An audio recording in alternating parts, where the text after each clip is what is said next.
अंदर। मैं दिव्या जोशी छात्रा अधिवक्ता और मेरे साथी मनमोहन सिंह डांगी कार्यालय में उपस्थित है। हम वादी की तरफ से याचिकाकर्ता के तरफ से आपके सामने अपनी याचिका प्रस्तुत करने की अनुमति चाहते हैं। इंडियन कॉन्स्टिट्यूशन का आर्टिकल 14 राज्य को मनमानेपन के विरुद्ध काम करने का आदेश देता है। किसी भी वर्गीकरण को वैध होने के लिए 2 शर्तें पूरी करनी होती हैं। वर्गीकरण एक स्पष्ट अंतर पर आधारित होना चाहिए। उस अंतर का उद्देश्य के साथ तार्किक संबंध होना चाहिए। याचिकाकर्ता कानून की नजर में एक प्रमाणित महिला है। प्रतिवादियों द्वारा उसे अन्य महिला धावकों से केवल उसके गुण सूत्र या जन्मजात लिंग के आधार पर अलग करना और पुरुषों के साथ खेलने के लिए मजबूर करना एक अत्यंत मनमाना, अतार्किक और अनुचित वर्गीकरण है, जिसका कोई कानूनी आधार नहीं है। क्योंकि आर्टिकल 15 और 16 में बताया गया है 15 धर्म, मूल, वंश, जाति, जन्म के आधार पर किसी के साथ कोई भेदभाव नहीं होना चाहिए। 16 लोक नियोजन में भी कोई भेदभाव नहीं है, क्योंकि स्त्रियों और पुरुषों के लिए समान अधिकार प्राप्त है। लिंग का आधारित असंवैधानिक भेदभाव आर्टिकल 15 स्पष्ट रूप से राज्य को किसी भी नागरिक के साथ केवल लिंग के आधार पर भेदभाव करने से प्रतिषेध करता है। इसमें केस लॉ है राष्ट्रीय कानूनी सेवा प्राधिकरण वर्सेस भारत संघ 2014 का। इस ऐतिहासिक निर्णय में माननीय सर्वोच्च न्यायालय ने स्पष्ट शब्दों में व्याख्या की थी कि संविधान के अनुच्छेद 15 और 16 में प्रयुक्त लिंग शब्द केवल जैविक पुरुष और महिला तक सीमित नहीं है, बल्कि इसके अंतर्गत व्यक्ति की अपनी मनोवैज्ञानिक व स्वनिर्धारित लैंगिक पहचान शामिल है।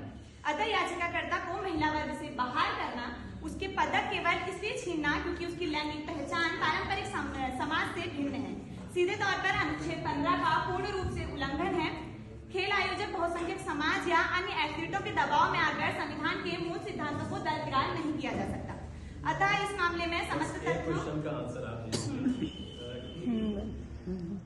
जिनके खिलाफ आप ये याचिका लेकर के आए हैं, आपने अपने पहले तर्क में ही स्वयं ही कहा है कि ये अगर सरकारी आयोजक हैं तो भी हम फंडामेंटल राइट्स इनके अगेंस्ट क्लेम कर रहे हैं, और अगर ये निजी आयोजक हैं तब भी हम इनके अगेंस्ट फंडामेंटल राइट क्लेम कर रहे हैं।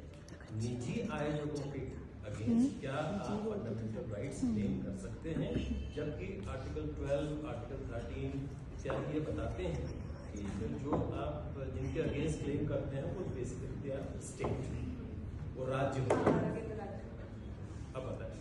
क्योंकि आर्टिकल 16 के अंतर्गत तो लोक नियोजन में सभी के लिए समान भागीदारी है, उसमें महिला पुरुष का तो कोई वो है ही नहीं। उसके अंतर्गत ये बताया गया है कि कोई भी महिला पुरुष हो तो समान लोक नियोजन के अधिकार प्राप्त है आर्टिकल 16 के अंतर्गत। Question was a bit different कि जिनके अगेंस्ट आप फंडामेंटल राइट की बात कर रहे हैं कि इन्होंने हमारे फंडामेंटल राइट को ब्रीच किया, वो एक निजी आयोजक है, सरकारी नहीं है। तो ऐसी परिस्थिति में क्या फंडामेंटल राइट्स का उल्लंघन न करना क्या उसकी जिम्मेदारी है? कहीं संविधान निजी किसी व्यक्ति को या किसी संस्था को, किसी संस्थान को आर्टिकल 15 इत्यादि में ही आपको अपना आंसर मिल जाता, लेकिन एनीवे, थैंक यू। ममता आर्य। माननीय उच्च न्यायालय में के समक्ष मैं अधिवक्ता ममता आर्या वादी की तरफ से तथ्य प्रस्तुत करने की अनुमति चाहती हूँ। मैंने निवेदन इस प्रकार है कि याचिकाकर्ता तथ्य तो ऑलरेडी क्लियर है, आप अपना आर्गुमेंट करें प्लीज। मेरा निवेदन इस प्रकार है कि याचिकाकर्ता चंचल एक ट्रांसजेंडर महिला है जो राष्ट्रीय विश्वविद्यालय उत्तराखंड की छात्रा है। किसी ट्रांसजेंडर महिला के साथ लिंग के आधार पर भेदभाव नहीं किया जा सकता।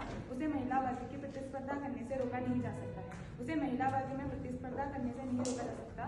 याचिकाकर्ता के साथ केवल लिंग पहचान के आधार पर भेदभाव नहीं किया गया, बल्कि भारतीय संविधान के अनुच्छेद 14, 15 और 19 के 21 तथा सीधा उल्लंघन है। याचिकाकर्ता को पुरुष वर्ग के बाधित करना अनुच्छेद 21 के तहत उसकी निजता और मानवीय गरिमा के गंभीर हनन है। वादमी सार्वजनिक रूप से अपमानित करना और उसकी चिकित्सीय जानकारी, जैविक पहचान का प्रश्न उठाना अनुच्छेद 21 के तहत प्रदत्त गरिमा और निजता का अधिकार उल्लंघन है। एक चीज आप बताइए, एक एक्ट बना हुआ है पार्लियामेंट का जो वहलिंगी व्यक्तियों के अधिकारों का संरक्षण करता है, इसको आपका कहना यह है कि इसको वायलेट कर दिया है, वहलिंगियों के अधिकारों को वायलेट किया है। इसके लिए आप सीधे उच्च न्यायालय या उच्चतम न्यायालय नहीं आ सकते हैं, क्योंकि ये एक्ट है, तो इसका कहीं न कहीं आप डिस्ट्रिक्ट लेवल पर इसके लिए जा सकते हैं। तो आप सीधे उच्च न्यायालय के बाद सर उसके लिए पहले जो कुमारी जनता थी उसने उसके पहले उसका किया था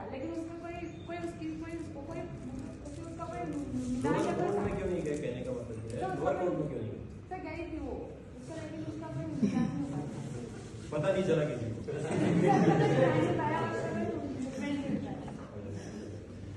That is one way of सांस्कृतिक, लेकिन कोर्ट ऑफ लॉ के सामने बेटा ये नहीं कह सकते, ये तो फैक्ट्स बता देते।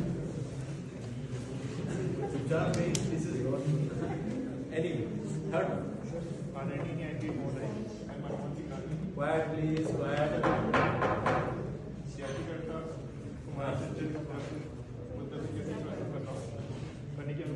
Quite please, order in the court.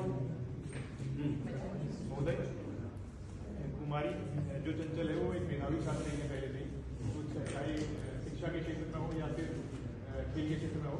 Facts सबको पता है, फैक्ट्स को रिपीट ना करें प्लीज। तो सर इसमें जो है जो इनको भारतीय संविधान के अनुच्छेद 14, 15 और 16 के तहत उनको मौलिक अधिकारों की सुरक्षा और अधिकार प्रदान करती है, वहीं जो ट्रांसजेंडर व्यक्ति अधिनियम 2019 के अंतर्गत सेक्शन 3 है, ट्रांसजेंडर व्यक्तियों के खिलाफ भेदभाव को प्रतिबंधित करती है, चाहे वो सरकारी हो चाहे प्राइवेट हो। और धारा जो section fully agree with you this court. Section But 5 why then you have come to this court instead of going to the lower court? Sir ये फंडामेंटल राइट्स का और ये जो इसका जो निर्णय होता है ये इनको रिकॉर्ड में जाना, लोअर कोर्ट में रिकॉर्ड में जाता है, और दूसरा ये कि एक भविष्य के लिए एक अच्छा निर्णय होता है अगर अच्छा न्याय मिलता है। और सर ये ठीक है, थैंक यू।